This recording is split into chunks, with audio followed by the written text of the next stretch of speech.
Más ayuda humanitaria para Venezuela en reunión ministerial del Grupo de Lima. Cobertura especial de La Voz de América. Venezuela lista para recibir asistencia humanitaria a pesar de negativa de Maduro. Desde el Capitolio rechazan advertencias de intervención militar en Venezuela. Y juicio al Chapo Guzmán en etapa conclusiva. Desde los estudios de La Voz de América en Washington, este es El Mundo al Día.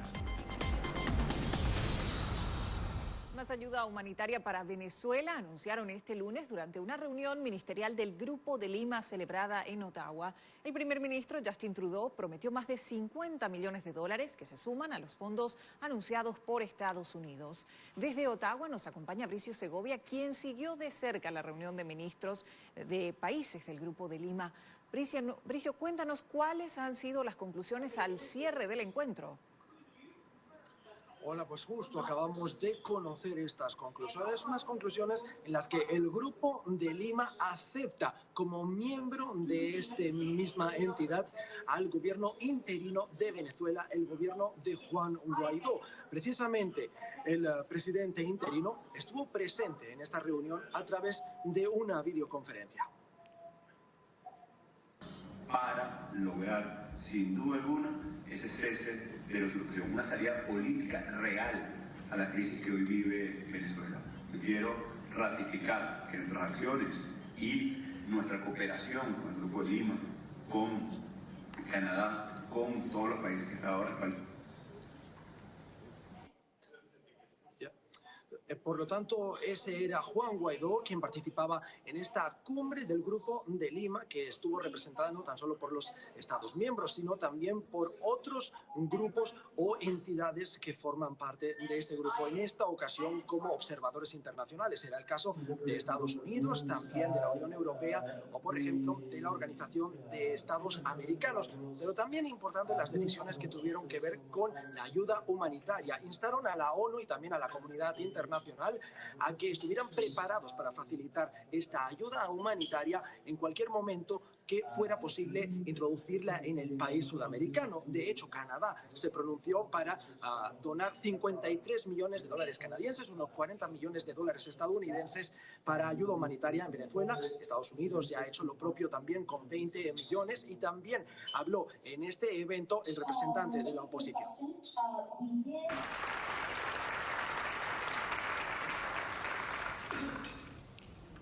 Este es un momento crucial para el pueblo de Venezuela. This is a pivotal moment for the people of Venezuela.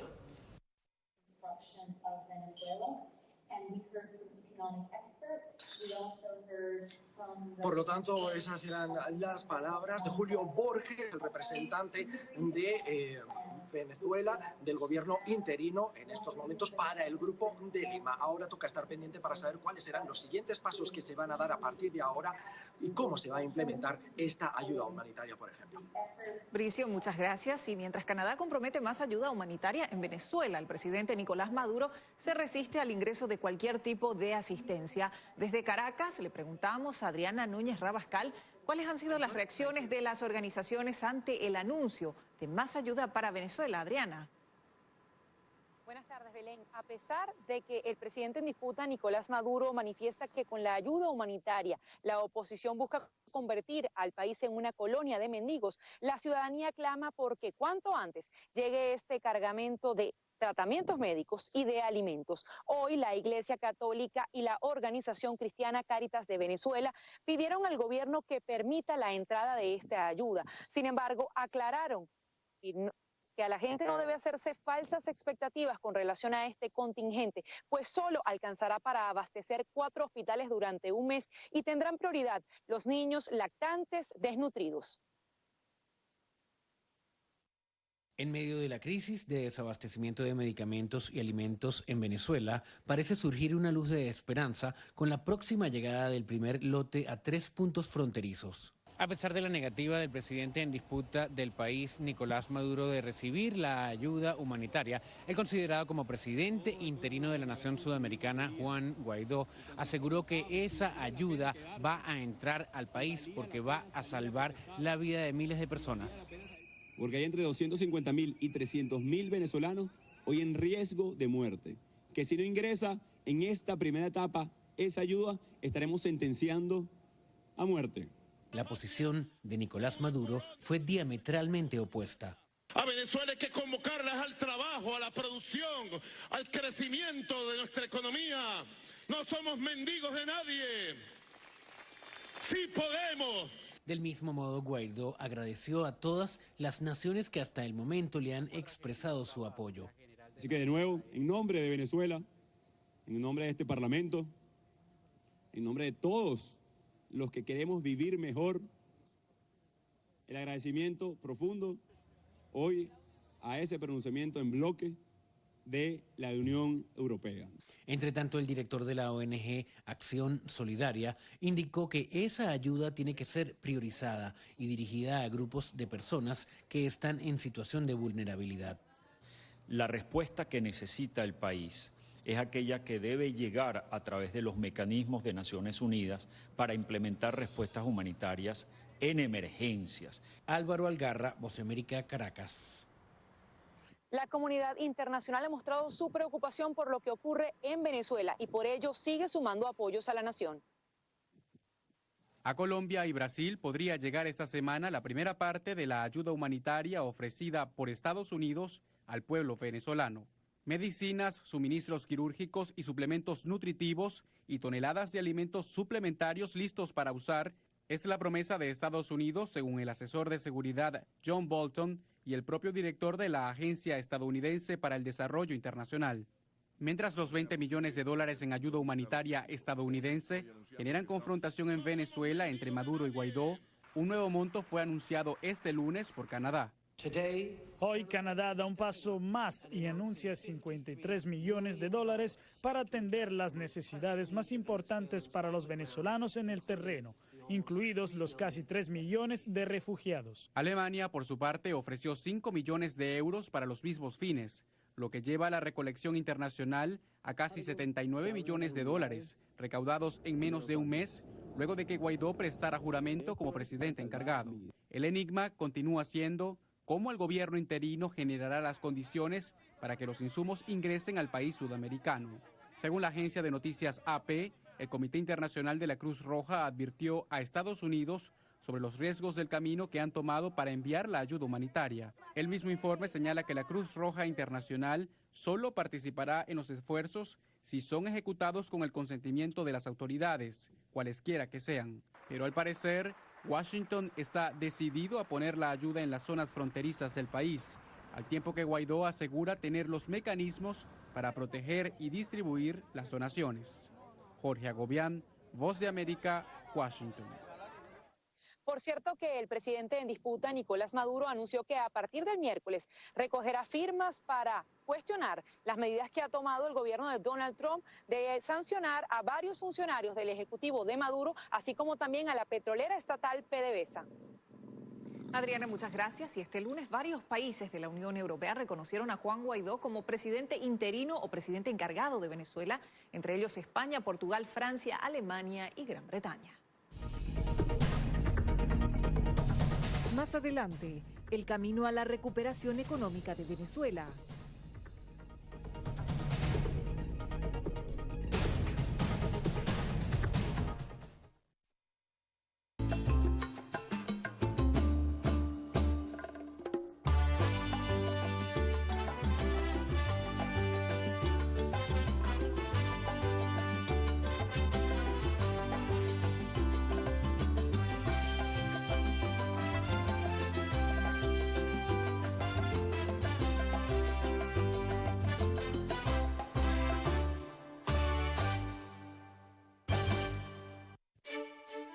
Somos la Voz de América.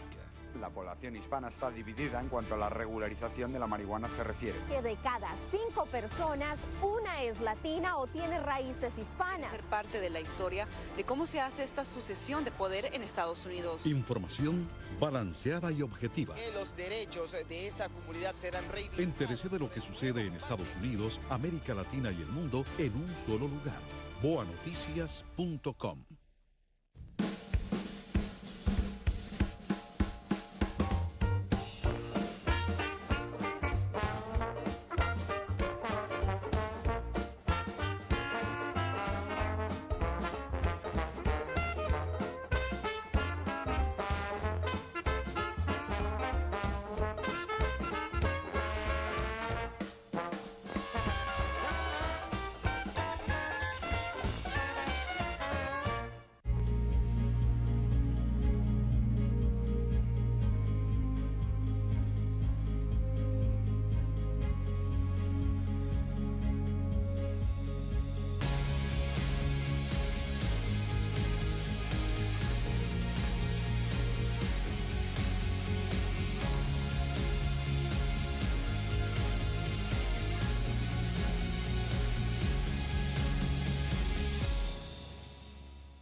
Ante el panorama político en Venezuela entre el presidente interino Juan Guaidó y el presidente en disputa Nicolás Maduro, La Voz de América consultó con expertos en Washington sobre el camino hacia una recuperación económica del país en caso que Nicolás Maduro decida dejar el poder. Una inversión cerca a los 20.000 millones de dólares como punto de partida necesitaría Venezuela para poder recuperarse económicamente, así lo aseguran algunos expertos en Washington. Este análisis se da en el posible contexto de que el presidente en disputa, Nicolás Maduro, decida dejar el poder y un gobierno de transición llegue al Palacio de Miraflores. Vía Skype, el economista Isaac Cohen señala que el principal problema de la economía en el país es la falta de abastecimiento. Venezuela está, indistintamente de quién esté en el poder, en una situación de emergencia y una crisis generada por expulsión importante de mano de obra. Otro de los principales retos es reducir la inflación, que este año alcanzó cifras récord de 10 millones%. Entonces lo que hay que hacer es tratar de moderar la inflación. Para eso es muy importante contar con la participación de los organismos financieros multilaterales, especialmente del Fondo Monetario, pero también del Banco Mundial y del Banco Interamericano de Desarrollo. La recuperación del sector petrolero deberá ser prioridad para la nueva administración, siendo uno de los más controversiales debido al apoyo con el que cuenta Nicolás Maduro de gobiernos como el de Rusia y China. Rusia tiene, si no me equivoco, ellos controlan el 49% de los bienes de Circo. Circo es el lado de PDVSA, la empresa estatal de petróleo de Venezuela en Estados Unidos. El economista Cohen afirma que para que Venezuela pueda superar la emergencia requiere de ayuda internacional y una vez se haya conseguido una cierta estabilización económica, el país tiene la capacidad de generar recursos rápidamente, dado que fue, en su momento, una de las más prósperas de América Latina. Cristina Caicedo Smith, Voz de América, Washington. Nayib Bukele, el ex alcalde de San Salvador, es el nuevo presidente electo de El Salvador. El político de 37 años obtuvo un 53% de los votos en la primera vuelta este domingo, resultado que rompe con 3 décadas de gobiernos dominados por Arena y el FMLN. Este último actualmente en el poder. Durante su campaña, Bukele se mostró como un político ajeno a los partidos tradicionales y prometió combatir la corrupción, la pobreza y la violencia. Por su parte, Estados Unidos saludó al pueblo salvadoreño por su compromiso con la democracia y su participación en una elección exitosa. Bukele asumirá la presidencia en junio próximo. En breve, voces en contra de la intervención militar estadounidense en Venezuela y el llamado del Papa en la cuna del Islam.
Somos la Voz de América.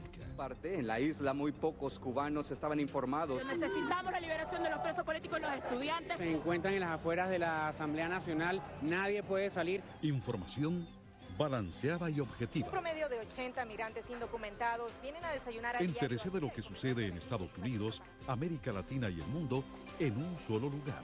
boanoticias.com.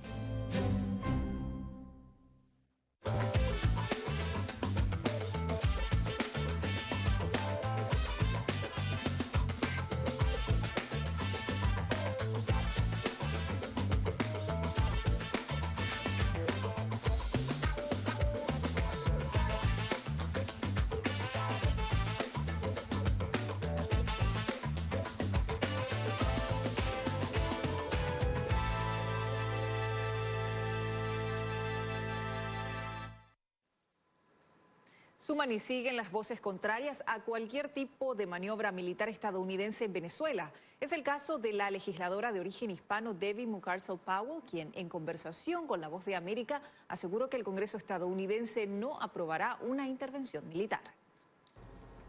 Cualquier posibilidad de maniobra militar estadounidense para aliviar la tensión en Venezuela es inaceptable, declaró a La Voz de América la legisladora por Florida, Debbie Mucarsel-Powell. Primero, que yo no pienso que la mayoría de los americanos viviendo en este país van a apoyar ese tipo de método para restaurar la democracia. Segundo, que creo que lo más importante que podemos hacer es usar todas las vías diplomáticas para poder tener paz en ese país.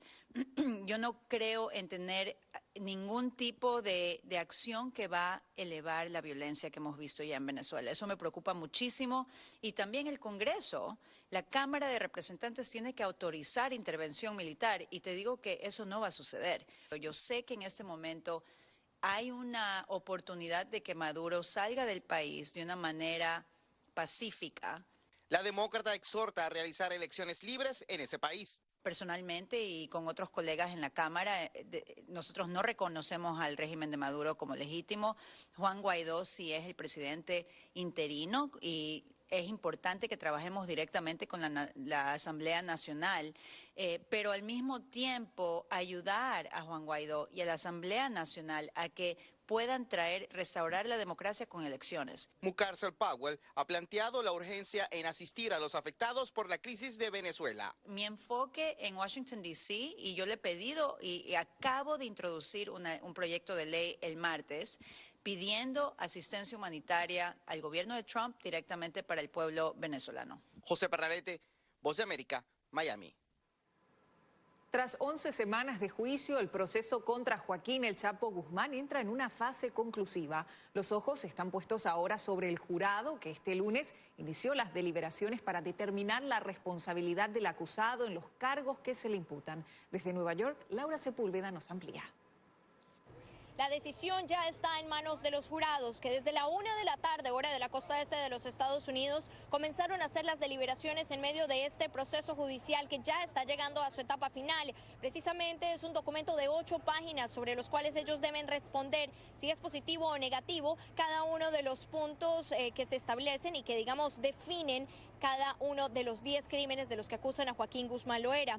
Pero hay un punto muy importante sobre el que el juez hizo énfasis durante las horas de la mañana, y es que se debe partir de la presunción de la inocencia, que en este momento no es Joaquín Guzmán Loera quien deba comprobar que es inocente frente a los delitos de los que se le acusan, sino es el gobierno quien, a partir de las pruebas entregadas, debe establecer si efectivamente hay o no dicha responsabilidad. Los jurados serán quienes establecerán si efectivamente hay dicha responsabilidad sobre los delitos de los que se acusa a Joaquín El Chapo Guzmán. Se espera que durante las próximas horas podamos conocer el veredicto de los 12 jurados permanentes, el cual debe ser unánime en este proceso. Desde la Corte Federal del Distrito Este en la zona de Brooklyn, Laura Sepúlveda, Voz de América, Nueva York.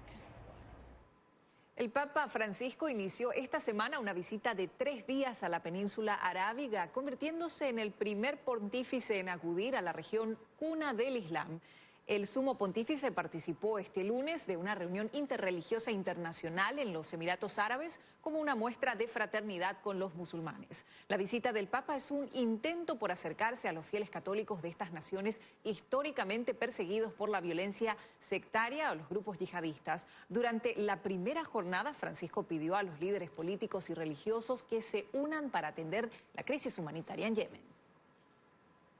La larga búsqueda de Amazon de una nueva sede central llamada HQ2 terminó en noviembre de 2018, cuando la compañía decidió abrir oficinas en la ciudad de Nueva York y Crystal City, en el norte de Virginia. Y aunque todavía faltan meses para la apertura de HQ2, La Voz de América visitó la sede original de Amazon en Seattle.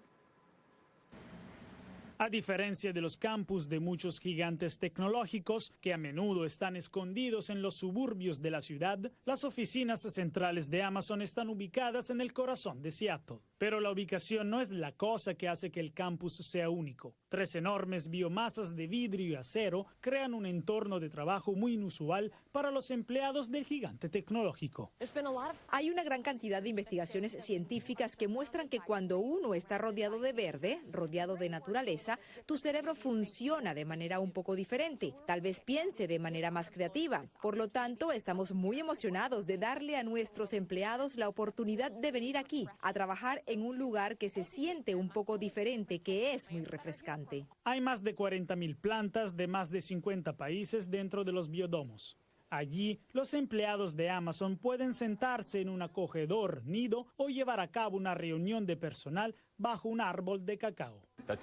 Hace falta un poco de tiempo para acostumbrarse, pero creo que, al menos en mi caso, me percaté de que disfruto lo que aporta a la libertad de creación. Es el primer edificio que hemos hecho donde no tengo un escritorio. Incluso los edificios de oficina más convencionales de la compañía tienen espacios de trabajo interesantes y agradables en abundancia. Aquí, por ejemplo, uno puede jugar al ajedrez o al tejo, o encerrarse en una cabina telefónica para tener algo de privacidad durante una conversación telefónica, mientras que otros pueden disfrutar de espacios como este anfiteatro, donde pueden trabajar y ver algo fascinante en televisión. Y este puesto ofrece bananas gratis. A quienes las distribuyen se les llama cariñosamente banistas. Pero no solo las personas disfrutan de este espacio inusual. Unos 6.000 perros también vienen a trabajar en Amazon, o mejor dicho, acompañan a sus dueños.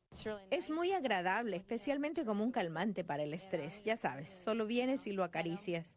La gente se detendrá cerca de mi escritorio, no para verme, sino para ver a Jojo. Todavía no está claro cómo se verá el interior de las oficinas de Amazon en Virginia y la ciudad de Nueva York, pero los perros locales ya están jadeando con anticipación.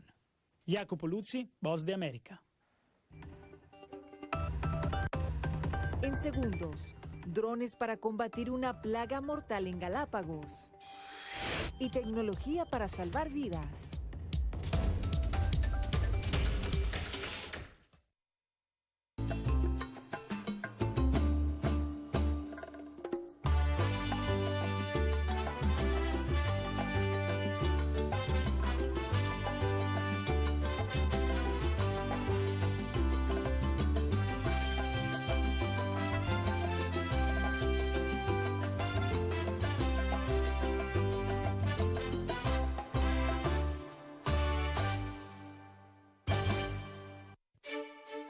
Somos la Voz de América. La población hispana está dividida en cuanto a la regularización de la marihuana se refiere. Que de cada 5 personas, una es latina o tiene raíces hispanas. Ser parte de la historia de cómo se hace esta sucesión de poder en Estados Unidos. Información balanceada y objetiva. Que los derechos de esta comunidad serán reivindicados. Entérese de lo que sucede en Estados Unidos, América Latina y el mundo en un solo lugar. boanoticias.com.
Más de 17 millones de personas podrían no haber acudido a trabajar este lunes, un día después del Super Bowl. Estas estimaciones corresponden a una consulta elaborada por la encuestadora Harris, que desde 2005 monitorea el nivel de ausencia laboral al final del campeonato de fútbol americano.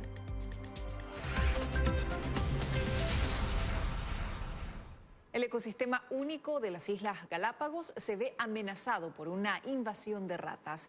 Un grupo de especialistas en conservación está utilizando drones para erradicar esta plaga que amenaza a las especies en peligro de extinción.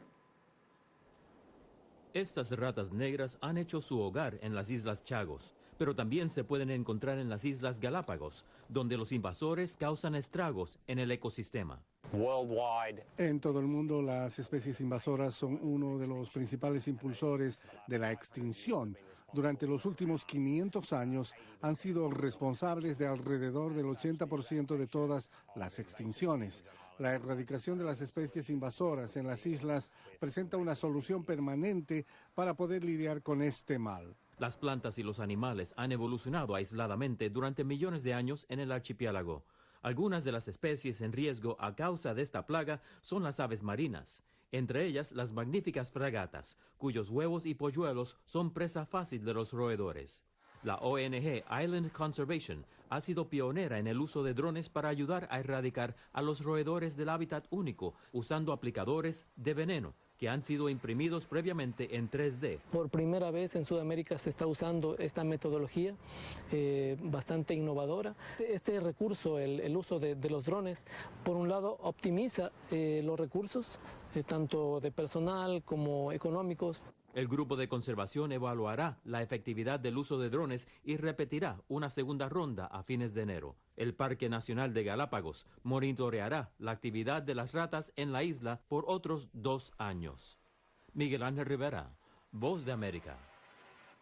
Una empresa ugandesa ha desarrollado un dispositivo de ultrasonido portátil. El objetivo de la compañía es poner a disposición de las embarazadas en zonas remotas y a precios asequibles, estudios que resultan vitales para garantizar el desarrollo saludable del feto. Para muchas mujeres embarazadas en África, los ultrasonidos son simplemente demasiado caros. Pero los escáneres pueden salvar vidas, ya que ayudan a identificar problemas desde el principio. Ahora, una nueva empresa ugandesa ha desarrollado una nueva máquina portátil. Se puede conectar a computadoras portátiles e incluso a teléfonos inteligentes y puede reducir drásticamente los costos. En la mayoría de las áreas rurales, la electricidad es solo un lujo, así que cuando nos ubicaron ahí, otras personas estaban realizando sus trabajos y para nosotros nuestras manos estaban atadas y luego las madres siguieron muriendo por las condiciones que sabíamos que podrían haberse escaneados con ultrasonido y prevenirse. África tiene algunas de las tasas más altas de niños y madres que mueren después del nacimiento. El M-Scan carga los datos de ultrasonido y los envía a los especialistas. En un programa de divulgación, 100 mujeres fueron escaneadas de forma gratuita. Ayudó a salvar 16 de sus vidas. La máquina todavía cuesta $2.500, pero esa es la mitad del precio de los demás. Normalmente, las madres tienen que pagar $20 por exploración, pero los fundadores de M-Scan creen que pueden bajar el precio a solo $3. Henry Llanos, Voz de América. Nos despedimos de esta emisión del Mundo al Día con una multitudinaria celebración. Millones de peregrinos hindúes acuden a las confluencias de los ríos Ganges y Yamuna para zambullirse en sus aguas como parte de las celebraciones. Este ritual es uno de los más importantes del calendario hindú. Les informó Belén Mora.